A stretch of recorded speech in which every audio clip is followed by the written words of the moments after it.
আসসালামু আলাইকুম গাইস। তো আজকের ভিডিওটা কোনো ব্লগ ভিডিও নয়। আজকের ভিডিওটা হচ্ছে আমাদের দেশের বর্তমান অবস্থাকে নিয়েই বলতে চাচ্ছি।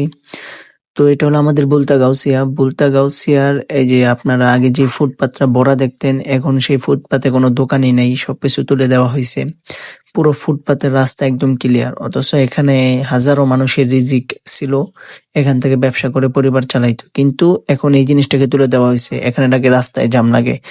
তো ভাই, অপোজিট সাইডে যদি আপনাকে আমি দেখাইতে যাই যে এই রাস্তায় যদি ব্যবসা করে কোনো জামই হয় না, কিন্তু যেখানে দরকার, মানে সরকারের যেখানে পদক্ষেপ নেওয়া দরকার ওই জায়গায় কোনো পদক্ষেপই নেওয়া হইতেছে না। আমাদের গাউসিয়ার অপোজিট সাইডে ময়লার একটা পাহাড় আছে, আপনারা সকলেই জানেন যে গাউসিয়ার অপোজিট সাইডে কাঞ্চন দিয়ে আসার সময় ময়লার অনেক বড় স্তূপ আছে। এই ময়লাটার জন্য মানুষ সাধারণত যাতায়াতে খুব কষ্টকর হয়, কিন্তু এই জায়গায় কোনো পদক্ষেপ নেওয়া হইতেছে না।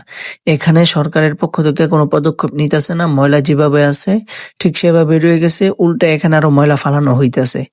এখানে গন্ধ বিশ্রী, এটার কোনো পদক্ষেপ নেওয়া হইতেছে না, কিন্তু মানুষের রিজিকের ভিতরে হাত দেওয়া হইতেছে।